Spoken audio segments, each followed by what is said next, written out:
Assalamualaikum warahmatullahi wabarakatuh.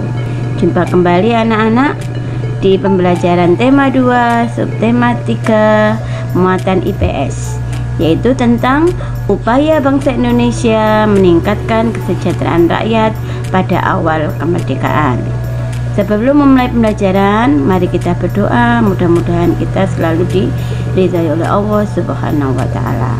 Kita mulai dengan baca basmalah. Bismillahirrahmanirrahim. Anak-anakku, dalam pembelajaran ini kita belajar tentang upaya bangsa Indonesia meningkatkan kesejahteraan rakyat pada awal kemerdekaannya. Seperti kita tahu, pada awal berdirinya Republik Indonesia, keadaan ekonomi sangatlah buruk. Jadi, hal ini disebabkan oleh apa, anak-anak? Yang pertama adalah karena harga barang-barang yang mahal akibat inflasi. 2. Adanya blokade ekonomi oleh Belanda atau nikah. 3. Pemerintah belum sempat melakukan perbaikan ekonomi secara baik karena kondisi Indonesia yang masih perang dan sengketa. Untuk itu, pemerintah melakukan berbagai macam upaya untuk meningkatkan kesejahteraan rakyat. Di antaranya adalah 1. Pinjaman nasional.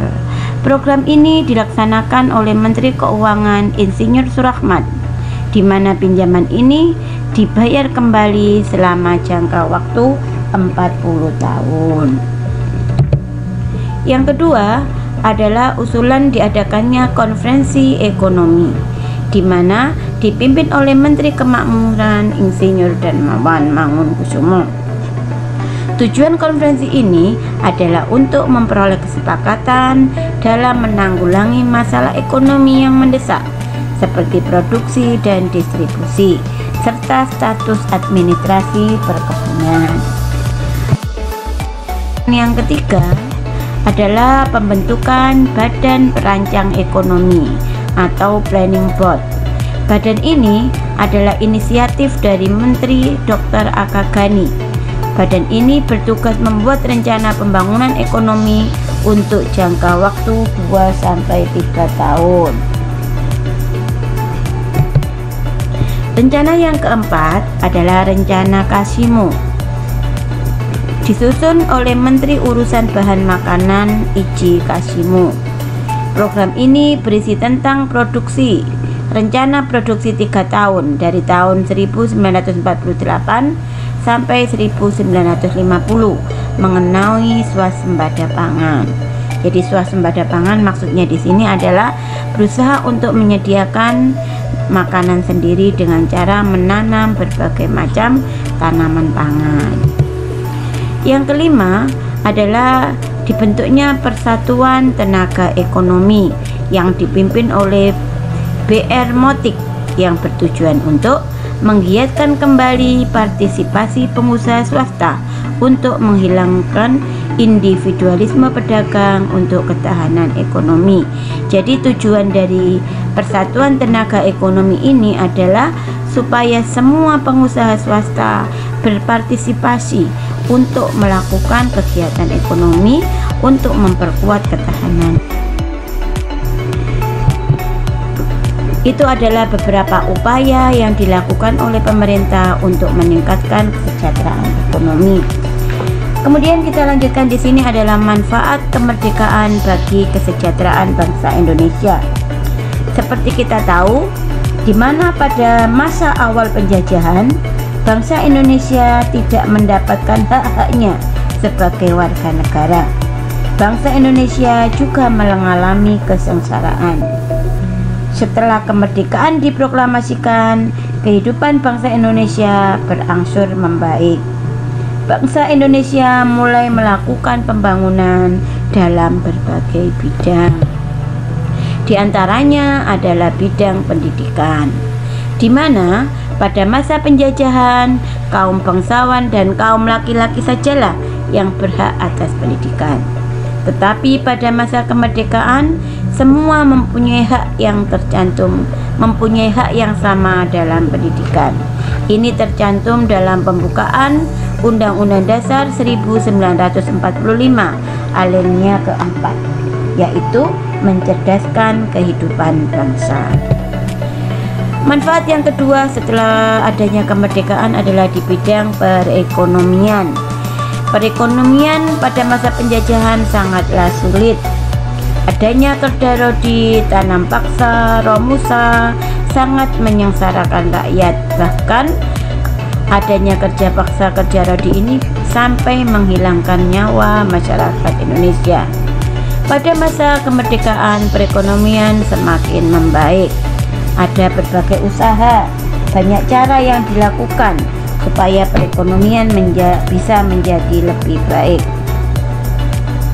Pemerintah mulai memperbaiki perekonomian bangsa Indonesia. Rakyat dibebaskan untuk melakukan kegiatan ekonomi untuk meningkatkan kesejahteraannya.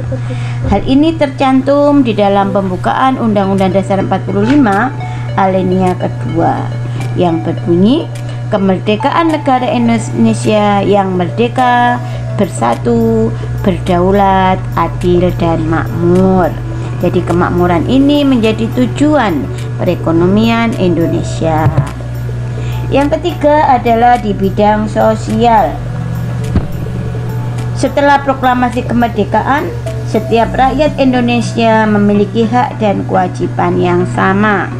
Tidak ada lagi pengelompokan rakyat, tidak ada lagi pemisahan antara kaum bangsawan dengan rakyat jelata. Keberagaman budaya pun sudah terlihat dan dilestarikan sebagai kekayaan bangsa. Pada masa kemerdekaan, rakyat memiliki derajat yang sama. Pemerintahlah yang bertanggung jawab terhadap kesejahteraan rakyat ini. Hal ini juga tercantum di dalam pembukaan UUD 45 alinea ketiga, yaitu keinginan bangsa Indonesia yang mempunyai keinginan luhur berkehidupan yang bebas, di mana kebebasan ini adalah kebebasan yang bertanggung jawab. Manfaat yang keempat adalah adanya pertahanan dan keamanan. Pada masa penjajahan, rakyat terbelenggu dari penjajahan dan keamanan rakyat sangat terganggu. Rakyat sangat menderita. Tetapi pada masa kemerdekaan, rakyat sudah mulai terbebas dari penjajahan dan keamanan rakyat pun menjadi lebih baik. Pertahanan dan keamanan rakyat menjadi tanggung jawab pemerintah. Oleh karena itu, adanya TNI dan Polri inilah pertahanan dan keamanan Indonesia menjadi lebih baik. Pertahanan dan keamanan menjadi tanggung jawab semua rakyat Indonesia. Ini tercantum dalam pembukaan Undang-Undang Dasar 45 alinea pertama, yaitu tentang kebebasan untuk mempertahankan tentang pertahanan dan keamanan. Jadi itu beberapa hal tentang manfaat di mana kita sudah merdeka. Selain itu, yang perlu kalian ketahui juga ada beberapa hal yang perlu jadi kalian ketahui, yaitu tentang Sang Saka Merah Putih. Karena usianya yang sudah tua, Sang Saka Merah Putih terakhir tersebut berkibar pada tahun 69. Bendera ini disimpan di Museum Nasional. Pemerintah kemudian membuat bendera duplikat dengan ukuran 300 cm kali 200 cm atau 3 meter kali 2 meter. Jadi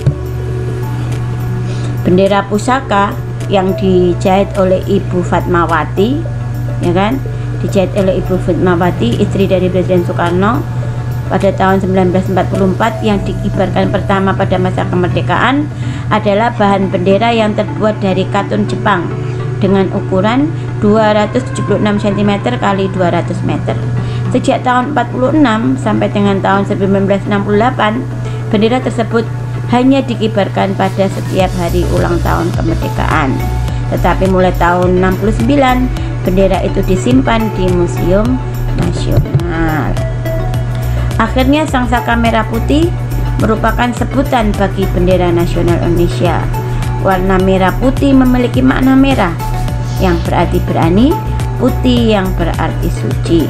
Merah melambangkan tubuh manusia, sedangkan putih melambangkan jiwa manusia. Keduanya sangat penting dan saling melengkapi.